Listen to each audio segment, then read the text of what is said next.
Should couples share social media accounts and passwords? Today, we want to understand to what extent individuals in relationships and marriage have privacy or should share their, social life and private stuff. My colleague Nelson and I are here to discuss it and obviously take your views on this issue as well. Nelson. Hi. How are you doing? I'm good. How are you? I am good too. Are you in a relationship? Why would you put me on blast like that? Okay, fine. Okay. So we are looking at both relationships. No, I can answer. I don't mind. You don't mind? I'm an experienced relationship coach. Thank you. I'm joking, but yeah, let's talk. Okay, so we are looking at to what extent individuals have privacy in their relationships. Do you think it is somewhat reasonable that we share passwords in our relationships? Oh, absolutely. If you ask me if I think it is reasonable to share passwords, I think it's reasonable. But there's also the flip side of it. I want my... No, I want to know the reason for it being reasonable first. So let's not jump the gun. Yeah. I think it's reasonable. Why? Just like that sense of trust between the two of us. You trust me enough to share your passwords with me, like the password to your phone. As of now, nobody in this world knows the password to my phone. So if I'm to get in a relationship, if I'm to share my password with a partner, then that speaks volumes about the trust I have in you. So it's about trust. Yes, for me, sharing the password, like between each other, like telling you if we're in a relationship and I gave you my password, like, you know what, this is my password. It's like, I'm giving you my life, like, I'm giving you, Charlie, everything you have behind closed doors and behind the closet. Charlie, they have access to all everything. My skeletons, all my dust, all my the good, the bad, the ugly. So with that, you I assume you're not just going to give your account or your password to anyone at all. It is someone you would trust. Oh, absolutely. Someone I can trust wholeheartedly, that I could just bear my heart out to. If not, the phone is a private property. That's what I think. It's a reason why it's called a personal phone. Like, it's personal. It's not something, it's not a public toilet that everybody could just walk into and use it. It is my cell phone. So I control everything that is going on within it. I keep stuff, my documents, all of that is private, it's personal to me. So if I'm supposed to share it with somebody, then it has to be somebody I would trust. Okay, before you come to your flip side, I want to vehemently disagree with you. Okay. I don't think that it is about trust to share your password with someone you're in a relationship with, because not like solely. I mean, like, it's a part of it, not the whole thing. Hey, you can't just share your password with your girlfriend and say that because I trust it. I think it's a foundation, a part of the foundation of trust. But please carry on. Okay, so I still think that it shouldn't be. It's not reasonable. Let me say that, because like you mentioned, it's your personal phone.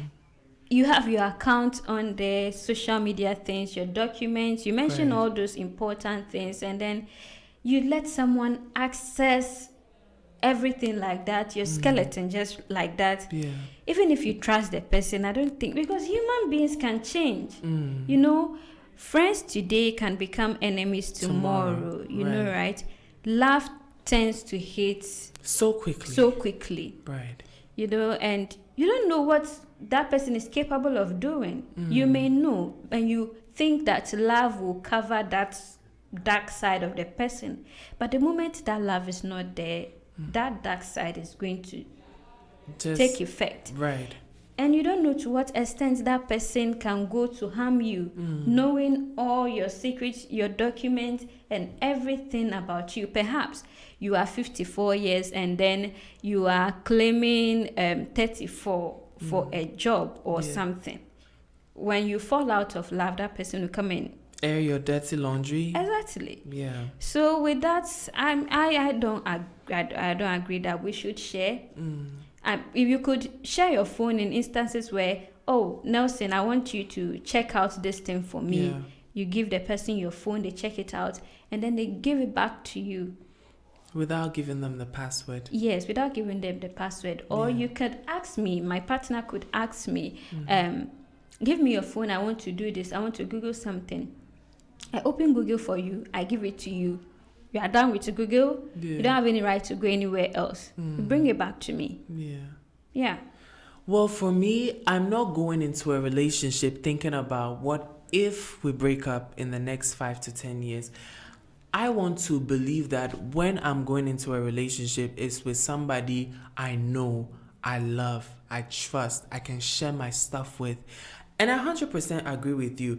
But for me, I don't want to have to deal with that paranoia. If you go into my phone, if I give you my password, it means that I am bearing my heart out to you. Whatever is in there, I don't care. I want you to. Obviously, if I killed someone and there was evidence in my phone, I'm going to clear it before. Hey, this is all hypothetical. Allegedly. Yes. So allegedly. I don't think I'm going to keep something so damning on my phone. At this moment, there's nothing crazy on my phone. I could share passwords with everybody, but it's just that element of privacy I want to keep to myself. That's why I have a password on my phone. But for real, I don't think my partner will find anything so damning that she could use to denigrate my image or tarnish my image or my character. No, but the point is, I am not going into a relationship thinking about 5 years from now, what if we break up? I'm trying to live in the moment.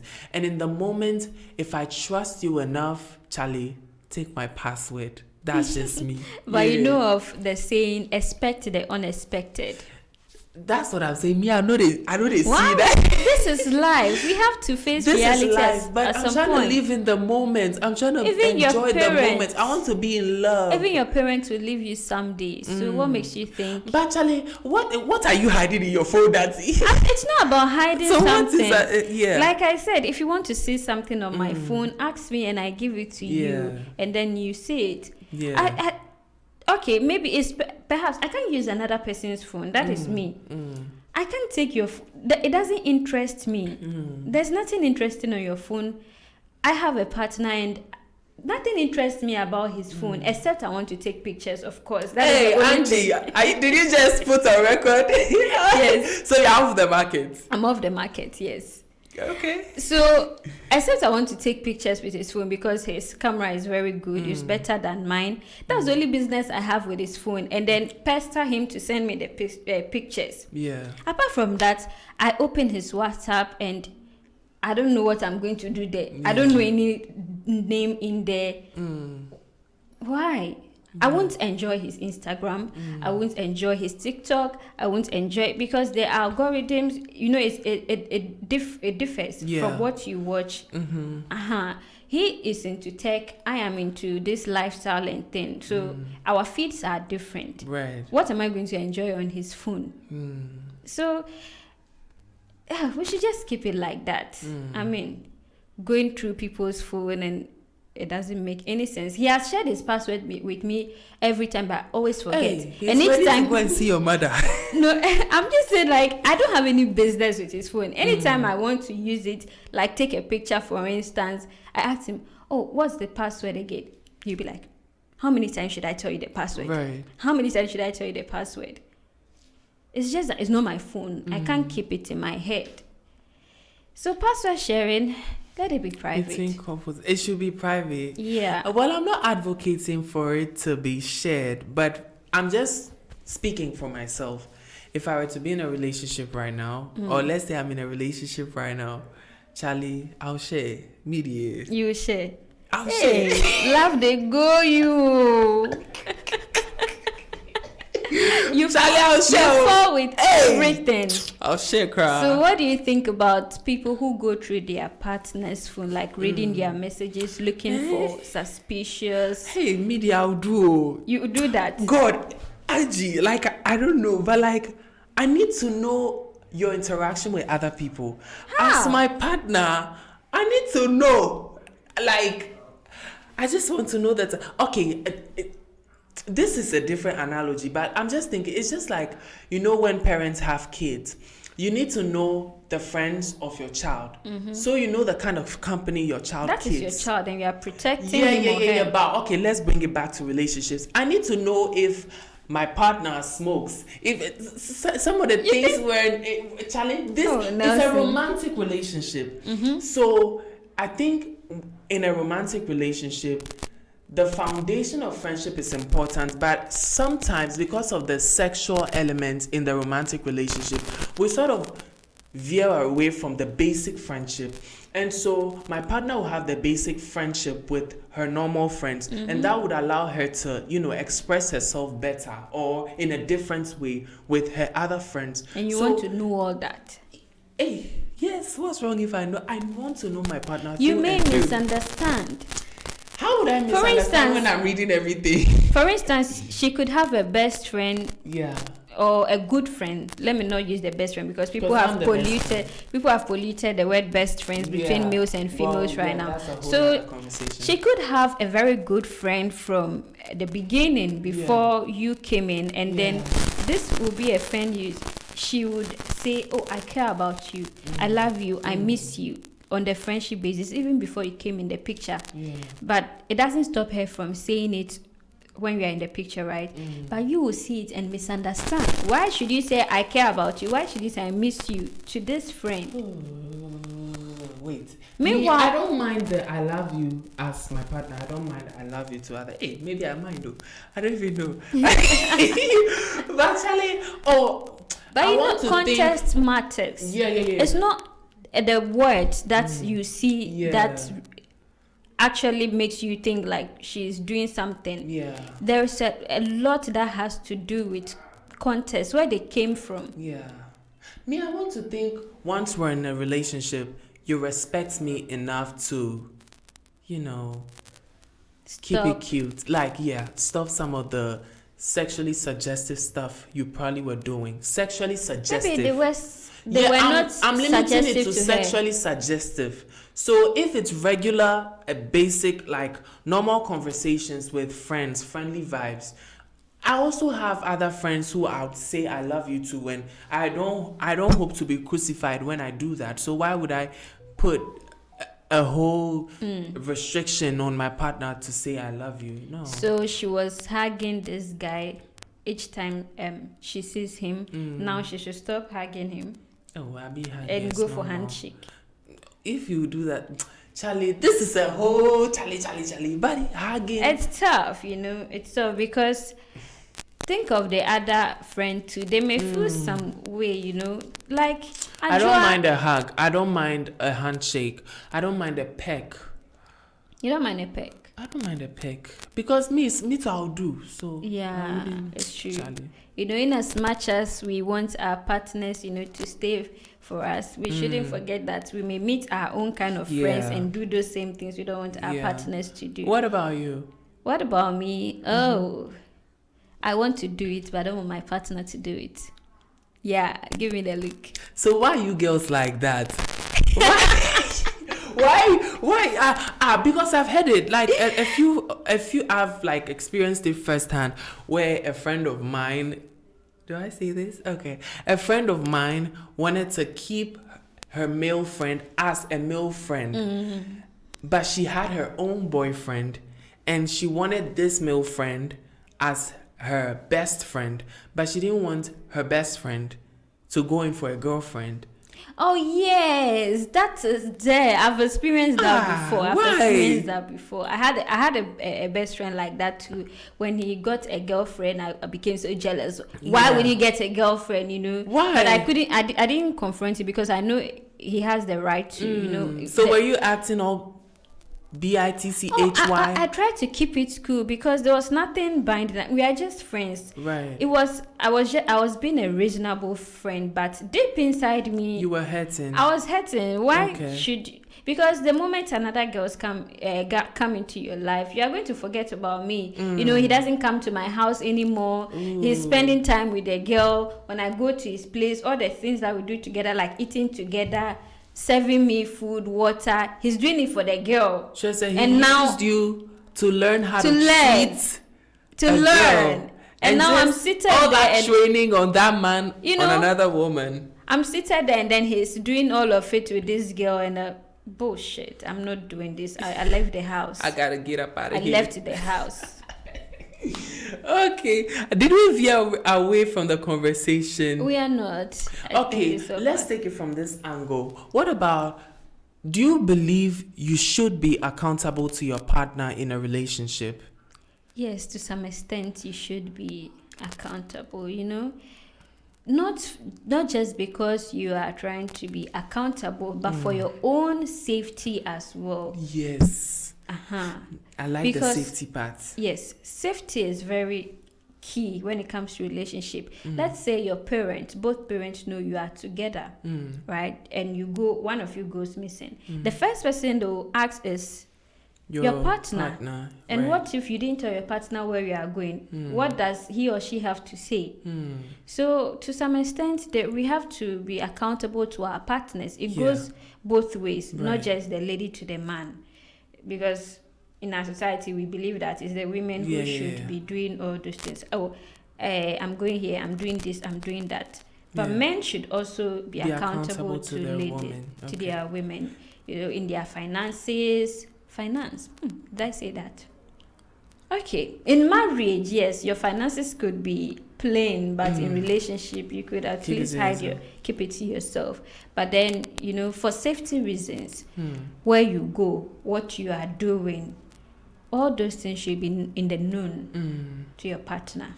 Let's tie the safety bit into the password conversation, right? This is a hypothetical. Let's say you're with your boyfriend and then, excuse me, God forbid, but you suffered what?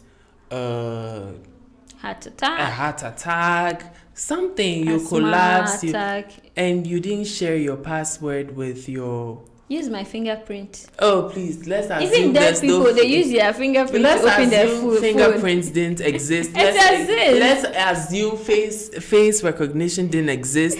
Your partner doesn't know your password, and we're talking about safety. Emergency contact. Oh, how would your partner get into your phone to try to figure out? You don't have to get the password. It's a hypothetical. I'm being realistic. Being realistic. Okay. There in this digital space, we have fingerprint, we have face recognition, and then we have emergency contact. So in case of emergency, you don't need to get into the person's phone to access information. You just swipe the emergency side and then emergency call side, and then you get the information about the person, right? So if you're a phone user, that side is very important. You should key in details, emergency details, you know, who can be contacted when such emergencies occur. And then little things about you, your blood group, your blood type, and your name, your age, all those things should be there. So you dear, don't hypothetical, and it won't work here. Okay, well, that's just a question I wanted to ask, but I feel like just practical reasons. Basically, your partner is in the shower, you want to buy airtime, something basic, like I'll take your phone, baby, I'm buying it. Your password. No, not your password. Like, I'm buying airtime on your phone. Oh, sure, baby, you can. Then I just open buy airtime. Charlie, I don't think it's deep. Like, unless you have something to hide. It's not always about. But let me land on this one, because your documents. What will your partner eat? Well, will your partner eat the document? If you face trust issues one day, say a war when you understand. And I think to some extent I have trust issues. Like, I don't trust easily, but then once I trust you, I go full in. That's the thing with me. But I feel like, oh, Charlie, your partner, dear, you should be comfortable to share. Now, if you can't share your phone, what can you share? In marriage, I think I may share passwords and those things. Oh, but not to say, I'm saying all this. Me and Mika says here, my partner knows my password. The hypocrisy from me. Yeah, he cares. He wants to know about my password, and he could go into my social media account, but I don't care about his. So I feel like that's just my notion. He believes we should share, but I don't believe. I don't buy into it. So he tells me his password countless times, and I still don't put it in my head. I don't remember it. So do you feel in a way that he has sort of invaded your boundary? Because of course, but then I just respect what he thinks as well. I respect it, and that's very fine. And then he respects mine. Okay, every time she's going to ask every time, what's your password? What's your password? And we leave it like that. The compromise. Yeah. Okay. Well, absolutely. Well, so let us know what you think in the comments below. Do you think it's okay to share passwords with your partner or vice versa? Let us know in the comments.